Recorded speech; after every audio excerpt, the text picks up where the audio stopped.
नमस्कार, मी सुशील कुलकर्णी. आपण पाहता अॅनालायझर.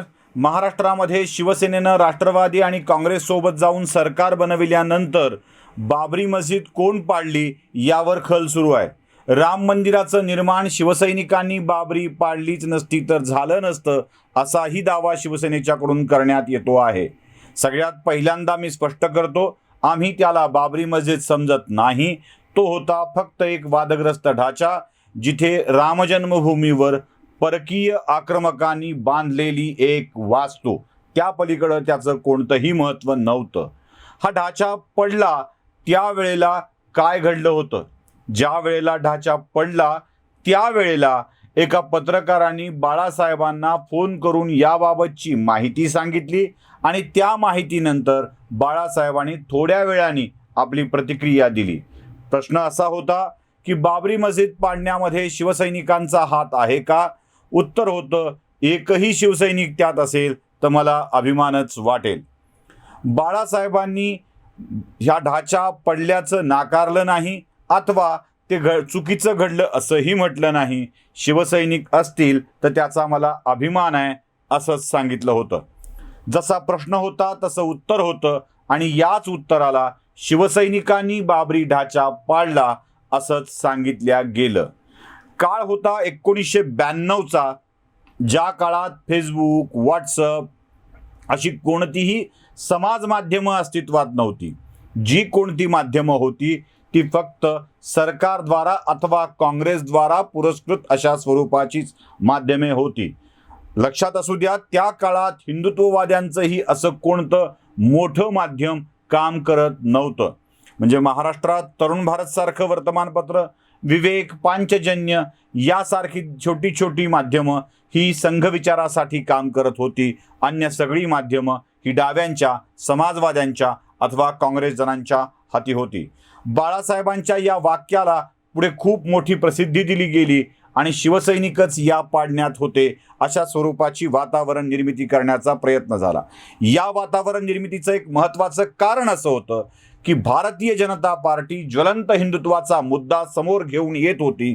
अशा वेळी हिंदुत्वाच्या मुद्द्यावर एखाद दुसऱ्या पक्षाला समोर आणणं आवश्यक होतं आणि तेच काँग्रेसच्या भल्याचं होतं, कारण हिंदुत्वाच्या मुद्द्यावर होणारी मतविभागणी ही भारतीय जनता पक्षाला मागं टाकणारी होती. म्हणूनच काँग्रेस आणि काँग्रेस समर्थित मीडियानी याला मोठ्या प्रमाणावर एक सूत्रबद्ध नियोजनाचा भाग म्हणून प्रसिद्धी द्यायला सुरुवात केली. पुढे लिब्रहान आयोगाची स्थापना करण्यात आली. जवळपास 92 पासून 2009 पर्यंत 47 ते 48 वेळा या आयोगाला मुदतवाढ देण्यात आली आणि या आयोगात देखील भारतीय जनता पक्ष, राष्ट्रीय स्वयंसेवक संघ, विश्व हिंदू परिषद आणि बजरंग दल यांच्या नेत्यांवरच बहुसंख्याक आरोप ठेवण्यात आले होते. लिब्रहान आयोगाची साक्ष असो अथवा श्रीकृष्ण आयोगाची साक्ष असो, यात बाळासाहेबांनी जी काही भूमिका शिवसेनेची म्हणून घेतली आहे ती जगाच्या समोर आहे. मी त्यावेळेला केलेलं वक्तव्य हे त्या प्रश्नाचं उत्तर होतं. माझा यात सहभाग नव्हता असंच ते म्हणतायत. आता याहीपेक्षा एक महत्त्वाची गोष्ट मी तुम्हाला दाखवणार आहे. जेव्हा तो वादग्रस्त ढाचा पडला त्यावेळी एकाही कारसेवकांवर मी गोळीबार करणार नाही अशी भूमिका तत्कालीन मुख्यमंत्री कल्याण सिंह यांनी घेतली होती. कल्याण सिंहांनी सरकारचा बळी देणं पसंत केलं, पण कारसेवकांचा बळी घेतला नाही, कारण कारसेवकांच्या मध्ये कल्याण सिंह, त्यांचा पक्ष आणि त्यांची विचारधारा याला मानणारीच लोक बहुसंख्य होते. पुढे कल्याण सिंगांचं सरकार बरखास्त झालं, पण कल्याण सिंगांनी आपल्या सरकारचा बळी देऊनही कारसेवकांचा बळी घेतला नाही. याआधी मुलायम सिंगांनी सरकार वाचावं यासाठी कारसेवकांचा बळी घेतला होता, हे विसरून चालणार नाही. कल्याण सिंग काय म्हणाले होते ते तुम्हीच ऐका. 6 दिसंबर को लगभग 1 बजे जब केंद्र सरकार के गृह मंत्री श्री एस चौहान साहब का मेरे पास फोन गया और कहा कि हमारे पास ये सूचना है कि कारसेवक गुम्बद पर चढ़ गए,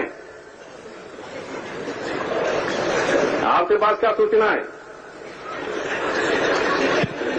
तो मैंने कहा कि मेरे पास थोड़ा सा एक कदम आगे की है कि कार सेवक गुम्बद पर चढ़ गए हैं और कार सेवकों ने गुम्बद को तोड़ना भी शुरू कर दिया। लेकिन चौहान साहब, इस बात को रिकॉर्ड कर लेना कि मैं गोली नहीं चलाऊंगा, गोली नहीं चलाऊंगा, गोली नहीं चलाऊंगा। कल्याण सिंगांच्या या विधानानंतर तरी भारतीय जनता पक्ष, राष्ट्रीय स्वयंसेवक संघ, एकूणच संघ परिवार त्यात अग्रभागी होता हे आपल्या लक्षात येईल. पुढे झालेल्या सगळ्या केसेस, त्यानंतरच्या नेत्यांची आलेली नावं, ह्या सगळा प्रकार बघता आपल्याला त्यात संघ परिवारच सहभागी होता हे लक्षात येईल. त्याहीपेक्षा एक महत्त्वाची माहिती मला तुम्हाला सांगायची आहे, दाखवायची आहे. एक लेख मी तुम्हाला दाखवतोय. हा लेख सुजाता आनंदन नावाच्या एका स्त्रीने लिहिलेला आहे, स्त्री पत्रकारांनी लिहिलेला आहे. आणि हा लेख प्रकाशित झालाय नॅशनल हेराल्डमध्ये. नॅशनल हेराल्ड हे काँग्रेसवाल्यांचं मुखपत्र आहे. त्या घोटाळ्यावरून तुम्हाला कल्पना आली असेल.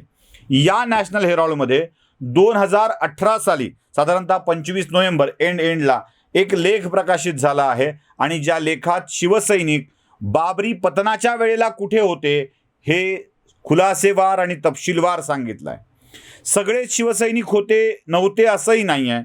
अयोध्येमध्ये त्यावेळी मनोहर जोशी, सुधीर जोशी आणि प्रमोद नवलकर यांच्यासोबत काही महाराष्ट्रातील शिवसैनिक उपस्थित होते.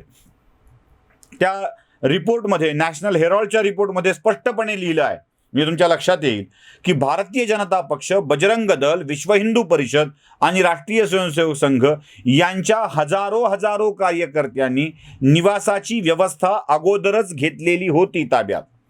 आणि तेव्हा तिथे या गेलेल्या लोकांसाठी, म्हणजे मनोहर जोशी, सुधीर जोशी आणि प्रमोद नवलकर यांच्यासाठी जागा उपलब्ध नव्हती. शेवटी त्यांना स्वतंत्ररित्या तंबू टाकून व्यवस्था करावी असं सांगण्यात आलं. आपल्याला सामान्य कारसेवकांच्या प्रमाणे वागणूक मिळते आहे हे या तिघांनीही नेत्यांना पटलं नाही. त्यांनी आपल्या नेत्यांशी महाराष्ट्रात संपर्क केला. त्या संपर्कात जाऊ दे, सन्मान मिळत नसेल तर थांबू नका अशी सूचना दिली. हे नेते तिथून निघाले. परतीच्या प्रवासात ते पुढच्या रविवारी कोलकात्यात मुक्कामी थांबले आणि कोलकात्यामध्ये मुक्काम करून ते परत महाराष्ट्रात निघून आले. म्हणजे बाबरी ढाचा पडला त्यावेळेला शिवसेनेचा एकही नेता अयोध्येमध्ये उपस्थित नव्हता. हे नॅशनल हेराल्ड म्हणताय, मी नव्हे, किंवा हे सांगणारे नव्हे. नॅशनल हेराल्ड हे काँग्रेसचं मुखपत्र आहे आणि शिवसेनेच्या सोबत काँग्रेस आत्ता महाराष्ट्रातली धर्मनिरपेक्ष सत्ता उपभोगत आहे. जर काँग्रेसच हा दावा करताय की शिवसेना नव्हती, म्हणजे कदाचित काँग्रेसला आता सर्टिफिकेट इश्यू करायचं आहे शिवसेनेसाठी की शिवसेना या प्रकारात नव्हती, कारण शिवसेना धर्मनिरपेक्ष आहे. हे सगळं जर काँग्रेसला सिद्ध करायचं होतं आणि काँग्रेसनं 18 साली हा अहवाल प्रकाशित केला आहे किंवा हा रिपोर्ट दिला आहे, तेव्हा त्यातून स्पष्ट होतं की बाबरी ढाचा पडण्याच्या वेळेला शिवसेनेचा महत्त्वाचा एकही नेता उपस्थित नव्हता. बाळासाहेबांच्या केवळ विधानावरून चौकशी आयोगाच्या समोर बाळासाहेबांना उपस्थित राहावं लागलंय. बाळासाहेब माझ्या शिवसैनिक असतील तर मी त्यांचा अभिमान आहे असं म्हटल्यामुळं त्यांचा हात आहे की नाही हे लिब्रहान आयोगानं तपासलेलं आहे. श्रीकृष्ण आयोगात देखील तशा स्वरूपाची नोंद तुम्हाला आढळते. बाळासाहेबांचं विधान हेच बाबरी पतनाच्या शिवसेनेच्या सहभागासाठीचं प्रमाण मानलं गेलं. पण वास्तविकता अशी आहे, जी नॅशनल हेराल्डनं उघड केली आहे, ती सांगते आहे की या सगळ्या प्रकारामध्ये कोणताही संबंध शिवसेनेचा मोठा नव्हता. उलट पक्षी शिवसेनेचे नेते अयोध्येतून निघून आले होते असं नॅशनल हेराल्ड, शिवसेनेचा सत्यातला भागीदाराचं मुखपत्र स्वतः सांगताय. एकीकडं काँग्रेसचं मुखपत्र वेगळीच कहाणी सांगताय आणि एकीकडं सामना हे शिवसेनेचं मुखपत्र सातत्यानं आम्हीच अशी भूमिका घेत आहे. त्यामुळं राम मंदिराच्या प्रश्नावर नेमकं काय घडलंय हे सांगण्यासाठीच हा व्हिडिओ केला आहे. आवडला असेल तर लाईक, शेअर आणि सबस्क्राईब नक्की करा. संजय राऊतांच्या पर्यंत नक्की पोहोचवा, उद्धव ठाकरेंच्या पर्यंत नक्कीच पोहोचवा. नमस्कार.